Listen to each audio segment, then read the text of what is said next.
نہ رام دین کے لیے، نہ کوشلیا دیوی کے لیے، اور نہ ہی اپنے گھر کے لیے۔ ابھی یہ لوگ 1 میل دور ہی بڑھے تھے کہ انہیں کچھ انگریز فوجی آتے ہوئے دکھائی دیے۔ کہتے ہیں بعض اوقات انسان جس چیز سے ڈرتا ہے وہی اس کے آگے آ جاتی ہے۔ پاروتی انگریز فوج کے سپاہیوں کو اپنی طرف بڑھتے ہوئے دیکھ رہی تھی۔ پاروتی کے ساتھ ساتھ آنا بھی انہیں دیکھ کر خوف میں مبتلا ہو رہی تھی۔ سامنے کھیت تھے۔ پاروتی کھیتوں میں جا کر چھپنا چاہتی تھی مگر ایسا نہ ہو سکا۔ "Hey look, here is چاندنی", ایک شخص بولا۔ "No, she is not چاندنی", اب کی بار ایک دوسرا شخص بولا۔ وہ سب اس کے ارد گرد چکر لگا رہے تھے۔ پاروتی کو اس وقت آنا نظر آ رہی تھی۔ وہ کسی نہ کسی طرح آنا کو بچانا چاہتی تھی۔ "آنا تو بھاگ جا یہاں سے", پاروتی زور سے چلائی۔ "She is really beautiful. She is more beautiful than چاندنی". "آنا تم جاؤ بیٹا یہاں سے", پاروتی نے آنا کو بے بسی سے کہا۔ آنا نے پاروتی کو ایک نظر دیکھا۔ پاروتی کی آنکھوں میں آنسو تھے۔ "مدر جی، ہم کہاں جائیں"؟ آنا کی آواز کانپ رہی تھی۔ "وہ سامنے کھیتوں میں جا آنا جا". وہ آنا دوڑ کر کھیتوں میں چھپ گئی اور وہاں بیٹھ کر اپنی ماں کی بربادی کا تماشا دیکھنے لگی۔ آنا کھیتوں میں 1 سے 1.5 گھنٹہ تک بیٹھی رہی تھی۔ وہ اپنی ماں کی چیخیں سنتی رہی تھی۔ جب منظر برداشت سے باہر ہو جاتا تو وہ آنکھیں بند کر لیتی۔ نہ جانے کب تک وہ لوگ پاروتی کو نوچتے رہے اور نہ جانے کب تک آنا اپنی ماں کی دردناک چیخیں سنتی رہی۔ کافی دیر تک آنا اپنی ماں کو کھیتوں میں اسی حالت میں دیکھتی رہی۔ وہ سب لوگ جا چکے تھے۔ پاروتی بے سود تھی، اسے کچھ ہوش نہ تھا۔ آنا سوچ رہی تھی کہ اس کی ماں مر گئی ہے۔ کچھ ہمت کر کے وہ ڈرتے ڈرتے اپنی ماں کے پاس پہنچ گئی۔ ماں کے ساتھ کیا ہوا تھا ابھی تک آنا کو اس بات کی سنگینی کا احساس ہی نہ ہو سکا۔ پاس پڑا ہوا ساڑی کا کپڑا اس نے پاروتی پر ڈال دیا اور وہیں بیٹھ کر رونے لگی۔ آنا نہ جانے کب تک روتی رہی۔ ارد گرد کے اندھیرے اور خوف کی وجہ سے وہ مسلسل کانپ رہی تھی۔ "چاندنی بی بی، آپ کو بڑی آپا بلا رہی ہیں".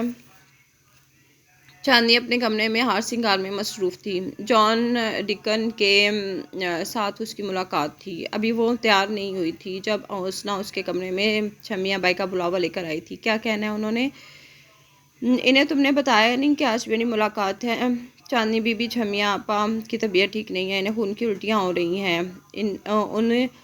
انہوں نے جان ڈکن کو واپس بھجوا دیا ہے"۔ "اچھا"۔ حسنہ کی بات سن کر چاندنی کچھ دیر کے لیے پریشان ہو گئی۔ "اچھا ٹھیک ہے حسنہ، تم جاؤ، میں آتی ہوں"۔ حسنہ چھمیا بائی کا پیغام دے کر چلی گئی تھی اور سوچ رہی تھی کہ اگر چھمیا بائی کو کچھ ہو گیا تو کیا ہوگا، اس محل کا کیا ہوگا؟ کیا وہ ساری زندگی چاندنی محل ہی رہے گی یا چاندنی محل کی بنیادیں ختم ہو جائیں گی؟ کاش ایسا ہی ہو اور اس طرح سے یہ سارا گناہوں کا گھر پر تباہ و برباد ہو جائے۔ وہ گندگی جو میرے جسم کو تو جلا چکی ہے اور اب آہستہ آہستہ میری روح کو بھی جلا رہی ہے، اس غلاظت سے مجھے نجات مل جائے۔ مجھے کسی کی ضرورت نہیں، نہ شادی کی، نہ دولت کی، نہ جائیداد کی۔ مجھے تو صرف ایک کوٹری کی ضرورت ہے جہاں میں پڑی رہوں اور دن رات اللہ سے اپنے گناہوں کی معافی مانگتی رہوں۔ چاندنی صوفے سے اٹھ گئی تھی۔ اسے چھمیا بائی کے پاس جانا تھا۔ وہ 3 کمرے چھوڑ کر چھمیا بائی کا کمرہ تھا۔ کمرے میں پہلے سے ہی گلبدن